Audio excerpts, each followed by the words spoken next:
तालाबंदी के चलते हुए और जहां वायु प्रदूषण कम हुआ, पेड़ों में पक्षी लौट कर के आए, रात को तारे दिखने लगे, इतना नीला आकाश हो गया, कई तरह के फायदे तो नजर आए। लेकिन मैं समझता हूँ सबसे बड़ा फायदा हुआ शराब की दुकानें के बंद होने से। पूरे 45 दिन के आसपास लोगों को शराब पीने को नहीं मिली। कहीं से भी एक रिपोर्ट नहीं आई, कहीं से भी, कि शराब न पीने की वजह से इतने 100 लोग, इतने 200 लोग मर गया। कोई नहीं मरा। हाँ, मजबूरी में जब आपने ढकेल दिया लोगों को, अपने कमरों से बाहर निकाल करके, मजदूरी बंद करके, खाना नहीं मिला, भूख और प्यासे लोग सड़कों पर गए, तो 100 से ज़्यादा लोग, 150 के लगभग लोग मर चुके हैं चलते चलते, भूख और प्यास से और इस प्रकार की थकावट से गिर करके मर गए घर पहुंचने से पहले। लेकिन शराब के न बिकने से, न पीने से जो फायदा हुआ, उसको सरकार कभी भी उसका मूल्यांकन नहीं कर रही है। जब बिहार राज्य ने इतने सालों से शराब बंद कर रखी, इतने सालों से, और वो गिना रहे हैं इसके कितने फायदे हैं, कि लोग अपने घर वो लौटते हैं तो सब्जी खरीद करके आते हैं और शराब के नशे में ना अपनी पत्नी को मारते, ना बच्चों को गाली देते, ना कुछ करते। उनका स्वास्थ्य सुधर गया है, उनकी प्रोडक्टिविटी बढ़ गई है, सारी बातें बिहार की सरकार सुनाती है। और तो सबसे बड़ा एक उदाहरण हमारे सामने गुजरात का। गुजरात में चाहे कांग्रेस की रही, चाहे बीजेपी की रही, किसी की भी सरकार रही, आज तक आज़ादी से लेके आज तक कभी भी वहाँ पर शराब की बिक्री को सरकार से कभी भी बढ़ावा नहीं मिला। सरकार ने एक पैसा उसकी आमदनी एक्साइज ड्यूटी को नहीं छुआ। लेकिन सब मानते हैं कि जितनी सुरक्षा औरतों की, लड़कियों की गुजरात में है, इतनी और किसी प्रदेश में नहीं है। और गुजरात में और सारे काम जितने अच्छी तरीके से चल रहे हैं, विकास के पैमाने पर जो भी कुछ अन्य दूसरे राज्य हैं उनसे बराबर होगा, थोड़ा बहुत आगे पीछे होगा, लेकिन गुजरात इतना फिसड्डी नहीं हो गया कि बिना शराब की आमदनी के वो लड़खड़ा गया और टूट गया। जब ये दो उदाहरण हमारे सामने इतने स्पष्ट मौजूद हैं, तो हमारी सरकारों को जैसे ही थोड़ी ढील देने की बात आई तो सबसे पहले क्या याद आया? सारे मुख्यमंत्रियों को और यहाँ तक कि हमारे अरविंद केजरीवाल जी को, अरे जल्दी करो, जल्दी करो, शराब के दुकानों को खोल दो, हमें इससे आमदनी होगी, वरना हमारी आमदनी के बगैर हम सरकार नहीं चला पाएंगे। धिक्कार है अरविंद केजरीवाल, यदि तुम शराब की आमदनी से अपनी सरकार चलाते हो या अपनी विकास की योजनाएं चलाते हो तो डूब मरो, चुल्लू भर पानी में डूब मरो, चुल्लू भर पानी नहीं तो एक चुल्लू भर शराब लेके डूब मरो। मुझे समझ में नहीं आ रहा कि अरविंद केजरीवाल को क्या हो गया और दूसरे मुख्यमंत्रियों को क्या हो गया, चाहे कांग्रेस के हो चाहे बीजेपी के हो, सब ने शराब के लिए और अतिरिक्त एक कर भार लगा करके और बेच करके सोच रहे इससे आमदनी हो जाएगी और राज्य का शासन चलने लग जाएगा। क्या हो जाएगा? मैं समझता हूँ इन दौरान में 45 दिनों में जो डोमेस्टिक वायलेंस, घरेलू हिंसा कम हुई, उसका किसी ने मूल्यांकन किया? लोगों की सेहत में कितना इजाफा हुआ, किसी ने मूल्यांकन किया? और सारी चीज़ों के अलावा मैं कहता हूँ, जब शराब पर पैसा आदमी नहीं खर्च करता तो आखिर वो जो पैसा बचता है उसके हाथ में, उसकी जेब में, उसको कहीं तो खर्च करता ही करता है। और जब वो कहीं ना कहीं खर्च करता है तो उसमें से उसको टैक्स भी देना पड़ता है, और टैक्स देता है तो सरकार को आमदनी पूरी हो जाती है। तो इस तरीके से हम शराब से ही आमदनी कमाएं, ये कोई जरूरी नहीं है। होना तो चाहिए था कि प्रधानमंत्री को, जिन्होंने शराब के बारे में एक बात से अधिक अपने वक्तव्यों में कहा है कि ये गलत चीज़ है, इसको हाथ मत लगाओ, आदि आदि, इस मौके पर जहां आप और सारी चीज़ें घोषणा कर रहे हैं नीतियों के बारे में, वहां आपको ये कहना चाहिए था पूरे देश में कोई भी राज्य, कोई भी सरकार शराब से इस तरीके से बर्बादी वापस न करे। और ये अच्छा हो गया, कोरोना के बहाने से शराबबंदी लागू हुई, 45 दिन रहा, इसको हम खींच दें और आगे तक के लिए, हमेशा तक के लिए देश सुधर जाएगा और देश संभल जाएगा। ये काम करना चाहिए था नरेंद्र मोदी जी को, लेकिन बड़े चुपचाप तरीके से उन्होंने राज्य सरकारों को इजाज़त दे दी। और एक एक दुकान के सामने जिस तरह की भीड़ उमड़ रही है, जिस तरह अनियंत्रित भीड़ के ऊपर पुलिस लाठीचार्ज कर रही है, उसको देख करके कोई कह सकता है कि कोरोना वापस नहीं आएगा? इस तरह सोशल डिस्टेंसिंग करते करते तो लोगों ने इतने दिन लगा दिए। घर के अंदर सोशल डिस्टेंसिंग करो, और शराब की दुकान के सामने सोशल डिस्टेंसिंग हो रही है। जाओ देख करके आओ अरविंद केजरीवाल जी, जाओ देख करके आओ मनोहर लाल खट्टर जी, जाओ देख करके आए छत्तीसगढ़ के मुख्यमंत्री जी, सब लोग देख करके आए क्या हो रहा है। बर्बादी का आलम है और लोग एक दूसरे पर टूट पड़ रहे हैं। सुबह 7 बजे से लाइनें लगा रहे हैं और तब जा कर के लोगों को शराब की बोतल खरीद करके और फिर से दोबारा उसी तरह के माहौल में जीने के लिए ढकेला जा रहा है। मैं समझता हूँ ये बहुत ही गलत निर्णय लिया है। शराब बंद होनी चाहिए थी, पूरी ताकत के साथ इस पर अमल होना चाहिए था, इसके लाभ गिनाने चाहिए थे, सरकार को बताना चाहिए था कि उधर कोरोना की संख्या भी कम हो रही है और इधर शराब के चलते बंद होने से ये लाभ हो रहे हैं। इससे लोगों का और विश्वास आत्मबल बढ़ता और कम से कम मेरी बहन बेटियां बहुत खुश होती, इतना आशीर्वाद देती इन सरकारों को, इनकी पार्टियों को, इनके नेताओं को, सबको। और मुझे लगता है कि एक बहुत बड़ा मौका चूक करके एक गलत फैसला लेकर के उसको लागू करने में ये सरकारें लग गई हैं। लेकिन आज मैं फिर से कहना चाहूँगा, अभी भी वक्त है, इस फैसले को वापस लें सरकारें, और इसका बहुत बड़ा नुकसान होगा। और इस भीड़ में से न जाने कितने लोग पॉजिटिव होंगे, कितने लोगों को और फैलाएंगे, और कोरोना को वापस लाने में इन लोगों का क्या योगदान होगा कोई बता नहीं सकता। तो इसलिए शराब के ठेकों के सामने, दुकानों के सामने इस तरह की भीड़ का लगना कोरोना को दोबारा से न्योता देना है, और इसकी वजह से जो जिम्मेदारी है वो सरकारों के ऊपर पड़ेगी, मुख्यमंत्रियों पर पड़ेगी, उनके लालच के ऊपर पड़ेगी। लालच लालच लालच। और आज इंडियन एक्सप्रेस ने पूरी स्टोरी की और कह रहे हैं कि 1,75,500 करोड़ रुपया सभी राज्य सरकारें और यूनियन टेरिटरीज मिल करके साल भर में एक्साइज ड्यूटी से कमा रही है। एक्साइज ड्यूटी जो दिखाते हैं, बताते हैं, वो तो इतना है, जो नहीं बताया जाता वो और कितना होगा, इसका अंदाज़ा लगाइए। और इतनी एक्साइज ड्यूटी कमाने के लिए लोगों की जेब से कितने लाख करोड़ रुपए चले जाते हैं। कम से कम तो 5 गुना ज़्यादा पैसा खर्च करता है एक आदमी, तब उसमें से इतनी आमदनी सरकार को होती है।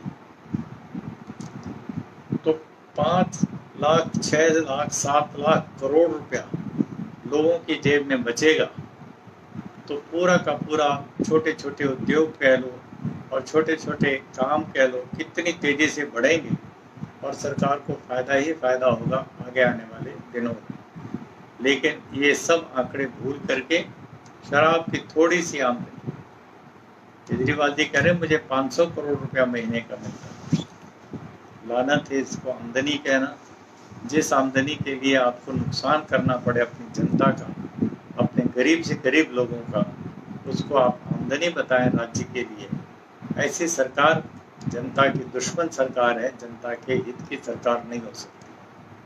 आज मैं इस बात को यहाँ पर समाप्त करते हुए आप सबसे अपील करूँगा कि शराब और शराब की दुकानों और ठेकों के खिलाफ आंदोलन चलाइए, शुरू कीजिए और एक नारा बुलंद कर दीजिए, शराब पिलाए जो सरकार, शराब पिलाए जो सरकार, वो सरकार निकम्मी है, और जो सरकार निकम्मी है वो सरकार बदल ले। यदि आम जनता, खास करके स्कूल के बच्चे और हमारी बेटियां, हमारी बहनें ये नारा लगाने लग जाएं, चाहे घरों में बैठ के लगाएं, चाहे बाहर निकल के लगाएं, फिर सरकारों के कान खड़े हो जाएंगे कि अब जनता शराब के खिलाफ मैदान में उतर चुकी है और तुम्हारी गलत नीतियों को बर्दाश्त नहीं करेगी। तुम यदि जिद करोगे तो तुम्हें बदल के दिखाएंगे। ये नारा बहुत ज़बरदस्त होगा, शराब पिलाए जो सरकार, वो सरकार निकम्मी है, और जो सरकार निकम्मी है वो सरकार बदल ली। ये नारा गुंजा दीजिए गली गली में, हर एक जगह पर, और इसका बहुत बड़ा ज़बरदस्त धमाका होगा मुझे पूरा विश्वास है। आज मैं इस मौके पर एक और बात कहना चाहता हूँ, और वो ये है कि हमारे देश में पूरे के पूरे वातावरण में एक इस तरह की संजीदगी है कि एक तरफ कोरोना से लड़ने का संकल्प है, इसको दूर भगाने का, इसके ऊपर विजय प्राप्त करने का, बहुत अच्छी बात है। लेकिन दूसरी तरफ हमें ये भी विचार करना चाहिए कि हमारे पास वैकल्पिक व्यवस्था भी अब बनाने की तैयारी होनी चाहिए। क्यों आए ये माइग्रेंट लेबर अपने घर परिवार को छोड़कर? मुझे बेहद खुशी हो रही है, मैं अखबारों की रिपोर्टें पढ़ रहा हूँ और एक एक मजदूर ये कह रहा है कि हम चाहे भूखे मर जाएंगे अपने गांव में जाकर के, लेकिन हम दोबारा काम पर नहीं आएंगे। अब सरकारें कह रही है काम धंधे शुरू करो जी, अर्थव्यवस्था को खड़ी करो जी। किसके बल पे करेंगे आप? प्रवासी मजदूरों के बल पे करेंगे? उनको भेड़ बकरियों की तरह छोटे छोटे कमरों में ठूस करके करेंगे? उनके सामूहिक शौचालय तक की अच्छी व्यवस्था नहीं है, उनके खाने पीने का कोई ठिकाना नहीं है, उनको रोजगार के नाम पर आप क्या दे रहे हैं, पैसा क्या दे रहे हैं? केजरीवाल जी ने बड़े धूमधाम से वादा किया था कि दिल्ली की सरकार ने सबसे ज़्यादा और मजदूरी देना शुरू कर दिया है, और जो नहीं देंगे उनके लिए ये दंड होगा, बड़ा सख्त दंड का प्रावधान। लेकिन एक एक मजदूर बता रहा है कि 14,500 रुपया जो न्यूनतम अकुशल मजदूर की मजदूरी है, अकुशल, मैंने पहले ही कहा था कोई काम अकुशल नहीं होता, अर्धकुशल होगा या पूरा कुशल होगा, लेकिन अकुशल मजदूर की मजदूरी भी सरकार ने तय की कई साल पहले 14,000 प्रति महीना। और मजदूर कितना पा रहा है? वास्तविकता ये है कि 6 से 7,000 रुपए पे लाखों लाखों मजदूर काम कर रहे हैं, इस दिल्ली देश की राजधानी में काम कर रहे हैं, केजरीवाल जी के नाक के नीचे काम कर रहे हैं। गोपाल राय जी ने कई बार छापे उपे भी मार लिए, लेकिन कुछ कर नहीं पाए, श्रम मंत्री जी। तो ये तो लाचारी और बेबसी है कि आप अपने मजदूरों को पूरी मजदूरी नहीं दिला पाते और उनको जानवरों की तरीके से ठूस करके रखते हैं ताकि एक कैनन फॉडर बना रहे और ये उद्योग धंधे आपके तथाकथित चलते रहें, आपको टैक्स की आमदनी होती रहे। ये सिलसिला बंद होगा। मजदूर संकल्प ले रहे हैं अपने आप, अब आप चाहे कितना भी लालच दिलाओ, ये वापस लौटने वाले नहीं हैं। और हम और हमारे साथी पूरे देश में जाएंगे, बताएंगे, सोशल मीडिया के माध्यम से जाएंगे और कहेंगे कि अब पूरा का पूरा परिवर्तन करो, व्यवस्था परिवर्तन की दिशा में चलो। अपने गांव, पास के गांव में, पड़ोस में, कहीं भी जाओ, लेकिन सुदूर 1000 किलोमीटर, 800 किलोमीटर केवल रोटी कमाने खाने के लिए जाना, इससे ज़्यादा गलत काम कोई नहीं हो सकता। इसलिए मजदूर भाइयों और साथियों, इस संकल्प को और मजबूत करते चले जाओ कि कुछ भी हो जाए हम नहीं जाएंगे, वापस नहीं जाएंगे। सरकारें भी बाध्य करें या कोई भी बाध्य करे, आपको नहीं आना है। जो लोग बचे हुए हैं, अभी नहीं पहुँचे हैं, नहीं निकले घरों से, ट्रेनों का इंतज़ार कर रहे हैं, उनको जल्दी से जल्दी अपने गांव लौटना चाहिए। और तब पूरे देश को पता लगेगा कि किन मजदूरों के बल पर, किस खून पसीने के बल पर, कैसा निर्मम शोषण करके, अमानवीय शोषण करके आप अपनी अर्थव्यवस्था को चला रहे थे।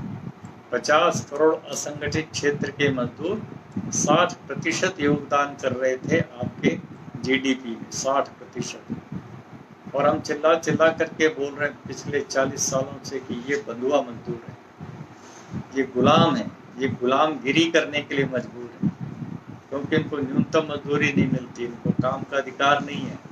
और इन सारे हालातों को देखते, जानते, समझते हुए भी सरकारों ने कोई काम नहीं किया, कोई ऐसा कदम नहीं उठाया ताकि एक एक मजदूर को, जो चपरासी होता है सरकारी दफ्तर में, जो एक फाइल उधर से इधर रखता है, एक आध गिलास पानी पिलाता है, उसके लिए तो आप न्यूनतम मजदूरी 18,000 रुपये तय करते हैं।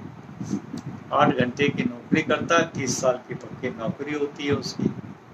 इधर 8 के बदले 12 घंटे काम करता है और 30 साल तो दूर रहा, 3 दिन की भी पक्की गारंटी कहीं नहीं है काम के लिए।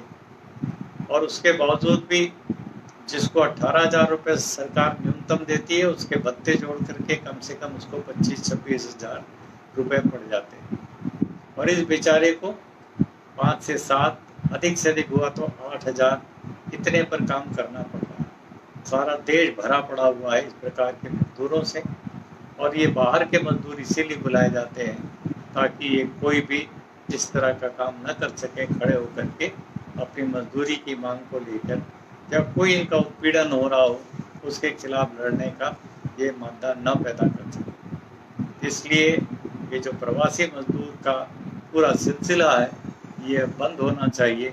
कोई कहीं नहीं जाएगा अपने प्रांत के बाहर, तो हरगिज़ नहीं जाएगा, और पूरी कोशिश करेगा अपनी प्रांत की सरकार, एमएलए, एमपी उन पर दबाव बना करके कि हमको रोजगार देना है तो यहीं दो, वरना हम तुम्हारी ज़रूर कुछ न कुछ घेराव करेंगे, तुम्हारा कॉलर पकड़ेंगे और तुमको भी कहेंगे कि तुम भी फिर हमारे साथ दिहाड़ी मजदूरी करो।